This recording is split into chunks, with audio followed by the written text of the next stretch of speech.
Bismillahirrahmanirrahim. Assalamualaikum warahmatullahi wabarakatuh. Alhamdulillah wassalatu wassalamu ala Rasulillah Muhammad ibnu Abdullah wa ala alihi wa sahbihi wa mawalah, amma ba'd. Puji dan syukur hanya milik Allah Subhanahu wa taala. Semoga Allah Subhanahu wa taala menggolongkan kita sebagai orang-orang yang istiqamah di jalan kebaikan sampai kita wafat di atas kebaikan tersebut. Salawat dan salam selalu tercurahkan kepada junjungan kita baginda Rasulullah sallallahu alaihi wasallam. Semoga kita semua kelak bisa mendapatkan syafaat daripada Rasulullah sallallahu alaihi wasallam. Sahabat yang dimuliakan Allah Subhanahu wa taala, pada kesempatan kali ini kita kembali mengkaji Mutiara Hikmah dari kitab Al-Hikam karya Syekh Ibnu Athaillah. Beliau mengatakan, sawabiqul himami la takhruku aswarul aqdar. Himmah yang kuat, ya, atau kuatnya kemauan yang bergelora tidak mampu menggoyak tabir daripada takdir Allah Subhanahu wa ta'ala. Jamaah yang dimuliakan Allah Subhanahu wa ta'ala, bagaimana penjelasan daripada kata hikmah ini? Di sini dijelaskan, kemauan keras termasuk sesuatu kekuatan yang dimiliki manusia atas izin Allah untuk memperoleh sesuatu yang dicari dalam kehidupan duniawi. Misalnya, kita ingin mengejar cita-cita kita menjadi sarjana, ingin menjadi pengusaha sukses, ingin menjadi pedagang yang sukses, dan lain sebagainya. Itu adalah kemauan yang Allah berikan kepada kita, dan harus kita yakini bahwa kemauan itu terjadi atas izin Allah Subhanahu wa ta'ala. Andai Allah Subhanahu wa ta'ala tidak memberikan kemauan kepada kita, tidak memberikan keinginan kepada kita, tidak memberikan himmah kepada kita, maka kita tidak memiliki cita-cita, kita tidak memiliki keinginan untuk melakukan hal-hal yang baik. Jadi harus ditanamkan bagi orang yang memiliki keinginan, keinginan ini adalah anugerah dari Allah Subhanahu wa ta'ala. Andai Allah tidak memberikan itu, kita tidak akan bisa melakukannya. Ya. Berapa banyak di antara kita yang ingin melakukan maksiat. Nah, Allah takdirkan kita ingin melakukan kebaikan. Itu adalah sesuatu yang harus kita syukuri. Nah, sahabat yang dimuliakan Allah Subhanahu wa ta'ala, kenapa memiliki kemauan itu sesuatu yang harus kita syukuri? Karena kemauan itu adalah pendorong untuk memperoleh cita-cita. Kalau nggak ada kemauan, sulit kita mencapai cita-cita kita. Ya.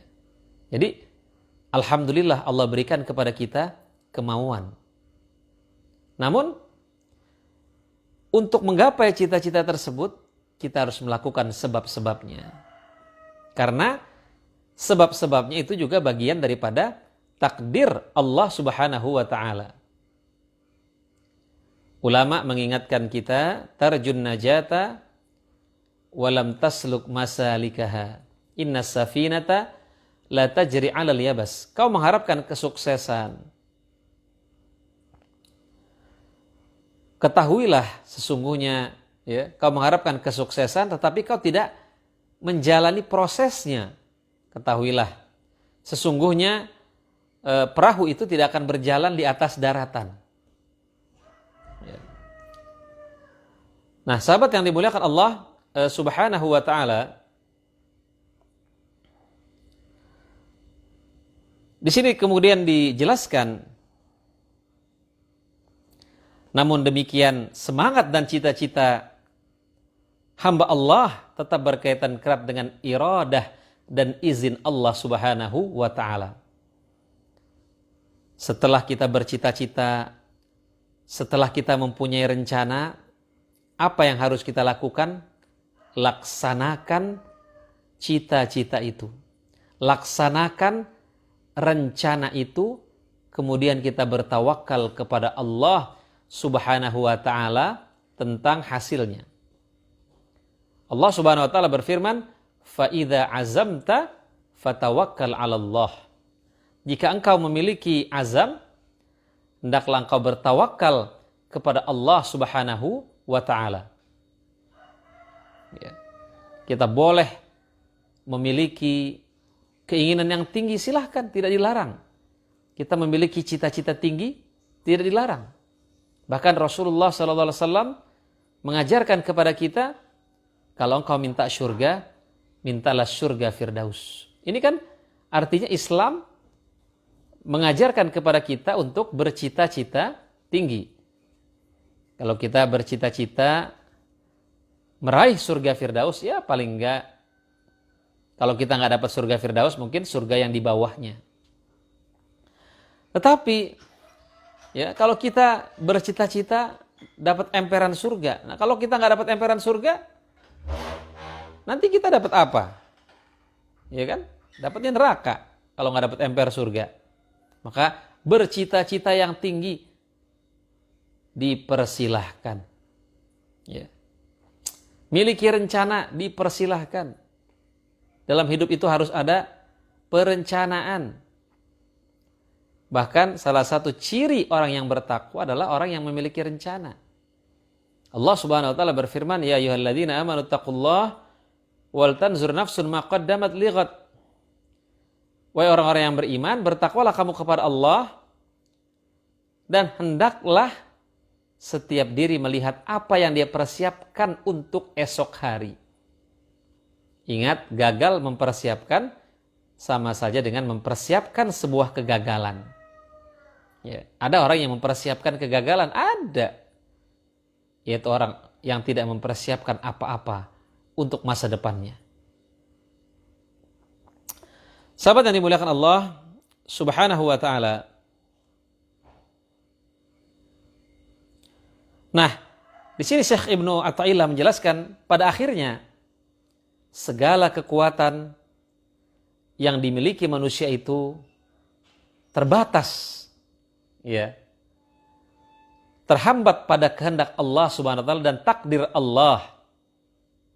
Karena cita-cita yang keras dan bersemangat tidak mampu menerobos takdir Allah Subhanahu wa taala. Bagaimana kita memahami ini ya? Jadi sebagai seorang muslim, kita boleh bercita-cita, kita boleh bersemangat, kita boleh mengejar impian, tetapi harus kita yakinkan ini tidak terjadi kecuali dengan izin Allah Subhanahu wa taala. Tetapi kalimat ini jangan membuat kita menjadi patah semangat dalam mengejar cita-cita, dalam mengejar rencana-rencana kita. Misalnya, kamu ngapain belajar? Ya, kalau ini saya ingin sukses, saya ingin menjadi sarjana. Ya, kalau belum takdirnya mah nggak bakalan jadi, percuma belajar. Nah, ini salah. Kamu mau ngapain? Saya mau usaha, mau berdagang. Rezeki udah ditentuin, percuma kamu nyari rezeki, percuma kamu keluar. Ini juga salah. Ya, karena yang harus kita fahami, takdir Allah itu berikut dengan sebab-sebabnya. Ustadz Yusuf Al-Qaradawi dalam bukunya Takdir, ya, itu dijelaskan. Jadi, idza aradallahu syai'an, kata Syekh Mutawalli Asy-Sya'rawi, hayya asbabah. Jika Allah menginginkan sesuatu, Allah siapkan sebab-sebabnya. Siapa yang ingin sukses, jalani sebab-sebabnya. Siapa yang ingin sehat, jalani sebab-sebabnya. Berolahraga, menghindari stres, menjaga pola makan, tidak merokok. Siapa yang ingin pintar, jalani sebab-sebabnya dengan belajar, membaca buku. Siapa yang ingin memiliki karya tulis, jalani sebab-sebabnya dengan menulis. Siapa yang ingin menjadi orang yang hafal Al-Quran, Jalani sebab-sebabnya dengan menghafal misalnya sehari 1 ayat. Jadi takdir Allah itu berikut dengan sebab-sebabnya. Jadi sebab-sebabnya itu bagian daripada takdir. Ya. Boleh nggak kita merubah takdir Allah? Boleh kita merubah takdir Allah. Ubahlah takdir sakit dengan berobat. Ubahlah takdir bodoh dengan belajar. Ubahlah takdir sulit dalam keadaan ekonomi dengan bekerja dan berusaha. Nah, jadi itu yang harus kita fahami. Memang kemauan tidak bisa mengoyak tabir daripada takdir Allah Subhanahu wa taala. Tetapi kita harus juga lihat ayat-ayat lain. Innallaha la yughayyiru ma biqaumin hatta yughayyiru ma bi anfusihim. Sesungguhnya Allah tidak merubah nasib seseorang sampai orang itu mau merubah nasibnya. Ya. Kita juga harus lihat ayat lain, walladzina jahadu fina lanahdiyannahum subulana wa innallaha lama'al muhsinin. Dan orang-orang yang bersungguh-sungguh mencari keridhaan kami, kami akan tunjukkan jalan-jalan kami. Jadi dalam memahami ayat-ayat Al-Quran, kata-kata hikmah juga harus dibantu dengan ayat Al-Quran, dengan hadis-hadis Rasul. Memang Allah mengatakan, ma asaba min musibatin illa biiznillah. Tidak terjadi musibah kecuali dengan izin Allah. Inna kulla syai'in khalaqnahu biqadar. Segala sesuatu kami ciptakan dengan takdirnya masing-masing. Iya, itu betul. Kita tidak meragukan. Tapi masalahnya kan kita nggak tahu bagaimana takdir kita. Maka yang harus kita lakukan adalah bekerja dan berusaha. Nah, takdirnya nanti seperti apa yang kita dapatkan setelah kita berusaha, kita terima, kita ridho itu. Agar kita menjadi orang yang kaya. Warda bima qasamallah takun aghnan nas. Ridholah dengan apa yang Allah berikan, maka kamu akan menjadi orang yang kaya. Nah, sahabat yang dimuliakan Allah Subhanahu wa taala, di sini juga dijelaskan ya, menerima qada dan qadar Allah membuat seseorang yang beriman menjadi tenang. Setelah dia berusaha, dia bekerja, dia memaksimalkan potensinya, ternyata takdir Allah seperti ini, dia terima, maka dia akan menjadi orang yang tenang. Allah akan hadirkan ketenangan dalam dirinya. Ya. Dia tidak berputus asa. Jadi memahami kalimat ini bukan menjadi orang yang putus asa. Udahlah, kemauan gak akan bisa merubah takdir. Udah, kita diam aja dah. Salah ini. Justru ini membuat orang menjadi semangat. Dia tidak berputus asa dan tidak menyesali dirinya.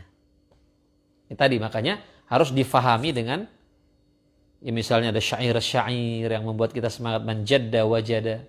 Siapa yang bersungguh-sungguh dia akan dapat. Itu juga harus kita jalani. Idza sadaqal azmu wa dhahas sabil. Kalau kemauan itu kuat, maka jalan itu pasti ada. Itu juga harus kita fahami. Ya. Jamaah yang dimuliakan Allah Subhanahu wa taala. Kemudian juga di sini dijelaskan manusia itu berada di antara ikhtiar dengan qada dan qadar Allah. Berlomba mengejar takdir dengan ikhtiar dan doa. Nah, jadi mengejar takdir itu dengan ikhtiar dan doa. Bahkan ada dalam satu hadis dikatakan la yuraddul qada illa du'a. Tidak ada yang bisa menolak takdir kecuali doa. Dan berdoa itu bagian daripada takdir. Allah menakdirkan kita berdoa. Ya. Sahabat yang dimuliakan Allah Subhanahu wa taala, hanya Allah yang mengetahui nasib manusia dan menentukan hasilnya. Apa yang diperoleh manusia setelah dia ikhtiar dan berdoa, itulah takdir yang sebenarnya. Nah, ini harus kita pahami. Apa takdir kita yang sebenarnya? Setelah kita berdoa dan berikhtiar. Kalau kita belum berdoa, kalau kita belum berikhtiar, belum takdir kita itu. Itu namanya kita malas. Makanya ketika ada seseorang yang masuk ke masjid dengan membawa onta dan dia belum mengikat ontanya, maka Nabi apa yang Nabi katakan? Kamu sudah ikat ontamu atau belum? Belum ya Rasulullah. Iqilha, kata Nabi. Ikat dulu, baru kau tawakal kepada Allah Subhanahu wa ta'ala. Usaha dulu, baru nyebut takdir. Kalau belum usaha, kalau belum apa-apa, nyebut takdir ya nggak bisa. Ya. Nah, sahabat yang dimuliakan Allah Subhanahu wa ta'ala, dalam surat Al-Insan, Allah Subhanahu wa ta'ala berfirman, kamu tidak dapat berbuat menurut kehendakmu kecuali telah dikehendaki oleh Allah. Sesungguhnya Allah adalah Maha mengetahui lagi Maha bijaksana. Ya. Semuanya sudah diatur oleh Allah Subhanahu wa ta'ala. Makanya jangan lupa juga mengatakan insyaallah, wala taqulanna lisyai'in inni fa'ilun dzalika ghadan. Janganlah kamu mengatakan saya akan melakukannya besok hari. Kecuali dia mengatakan insyaallah, jika Allah menghendaki. Itu jangan lupa. Insyaallah, insyaallah, insyaallah. Tapi insyaallah-nya beneran ya. Kadang-kadang kita insyaallah ini suka dipermainkan. Bilangnya insyaallah, tetapi ya emang benar-benar gak mau. Kamu ntar datang ya insyaallah deh. Kadang-kadang kalau dia bilang begitu, gak bakalan datang. Tapi insya Allahnya benar-benar dia sudah berusaha, dia sudah berikhtiar, dan dia serahkan kepada Allah Subhanahu wa ta'ala. Ya. Jamaah yang dimuliakan Allah Subhanahu wa ta'ala, Syekh Hasan Asy-Syadzili mengatakan, sesuatu yang telah dijamin oleh Allah atas rezeki hamba-hambanya, tidak seorang pun dapat mencegahnya. Ya. Seperti telah dijelaskan oleh Syekh Ahmad Atha'illah, bahwasanya seorang hamba hendaklah tekun kepada apa yang telah dijaminkan Allah kepadanya dan mampu menjadikannya sebagai ibadah. Allah telah menjamin rezeki kita, tapi bukan berarti kita bermalas-malasan. Tekun mencarinya, karena Allah sudah menjamin, maka tekunlah dalam mencarinya, kata Syekh Ahmad Ibn Atha'illah. Allah telah menakdirkan kita sukses, maka tekunlah untuk mengejar kesuksesan, bukan diam saja, bukan. Itu malah salah. Jadi hendaklah kita tekun dalam meraih hal-hal yang sudah dijanjikan oleh Allah Subhanahu wa ta'ala. Itqan. Dan itqan itu diperintahkan oleh Allah. Bersungguh-sungguh. Innallaha katabal itqana ala kulli syai'. Innallaha katabal ihsana ala kulli syai'. Allah mewajibkan sesuatu. Allah mewajibkan profesional dalam segala sesuatu sampai memotong hewan. Hendaknya ditajamkan pisaunya. Ini bagian daripada profesionalisme. Allah menyukai orang-orang yang itqan, orang-orang yang tekun dalam beramal, sungguh-sungguh dalam beramal, istiqomah dalam beramal, istiqomah dalam mengejar cita-citanya. Ya. Jamaah yang dimuliakan Allah Subhanahu wa ta'ala, dalam surah Hud Allah berfirman, wa ma min dabatin, ayat 6 ya, wa ma min dabatin fil ardi illa 'ala Allahi rizquha. Tidak ada satupun yang berlata di muka bumi ini kecuali Allah jamin rezekinya. Dabah yang mengatakan alladzi yataharrak, itu yang bergerak. Yang dijamin rezekinya oleh Allah yang bergerak. Kalau yang enggak bergerak yang enggak dijamin. Makanya Allah dalam memberikan rezeki itu pakai kata-kata kami nahnu. Nah, berarti kitanya ini harus bergerak. Ya, memang rezeki enggak kemana-mana, tapi kalau kita enggak kemana-mana ya enggak dapat. Bahkan sekarang ya bisa juga dapat. Ya, kadang-kadang orang diam saja di rumah, dia berbisnis dengan handphonenya bisa dapat rezeki juga. Tapi kan tetap menggerakkan tangannya, men-share sesuatu, tetap bergerak. Ya. Bahkan di sini Syekh Ahmad Atha'illah mengatakan hendaklah itu dijadikan dia ibadah. Mencari rezeki itu dijadikan ibadah. Ya. Thalabul halal jihad, mencari harta yang halal itu jihad, mencari rezeki itu ibadah, hasilnya kita serahkan kepada Allah. Sedangkan orang yang tidak istiqomah, kata Syekh Ahmad Atha'illah, adalah orang yang lalai terhadap apa yang Allah telah jaminkan olehnya. Allah udah jamin rezekinya, tapi dia nggak mau cari, itu dia lalai. Makanya Umar bin Khattab, ada orang-orang yang bersantai-santai saja setelah sholat. Apa kata Umar? Wahai saudaraku, sungguhnya langit itu tidak menghujani emas dan perak. Kalau sholat sudah ditunaikan, maka bertebaranlah engkau di muka bumi. fantashiru. Ya. Jamaah yang dimuliakan Allah Subhanahu wa taala, Nabi Muhammad SAW mengingatkan sesungguhnya hamba-hamba Allah itu dihimpun pembentukannya dalam rahim ibunya 40 hari berupa nutfah air mani. Kemudian berubah menjadi segumpal darah. Selama waktu itu kemudian Allah mengutus malaikat kepadanya. Malaikat itu meniupkan ruh kepadanya.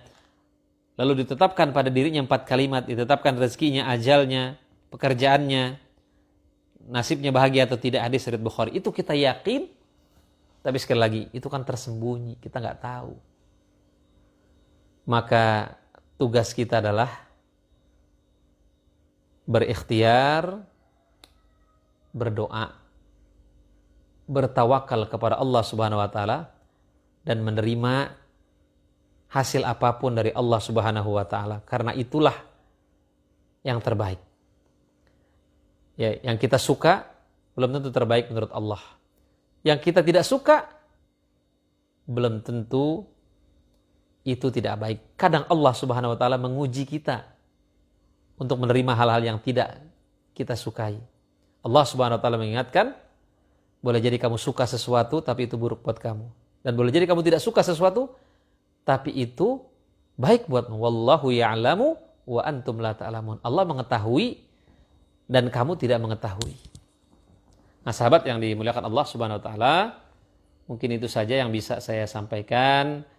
Kurang lebihnya mohon maaf. Yang benar dari Allah Subhanahu wa taala, yang salah dari diri saya sendiri. Kalau menurut sahabat kajian ini bermanfaat, silahkan share kepada sahabat-sahabat yang lainnya. Mudah-mudahan menjadi amal jariyah, mudah-mudahan menjadi amal soleh. Itu saja mungkin yang bisa saya sampaikan. Kita tutup dengan doa kafaratul majlis. Subhanakallahumma bihamdika asyhadu an la ilaha illa anta astaghfiruka wa atubu ilaik. Assalamualaikum warahmatullahi wabarakatuh.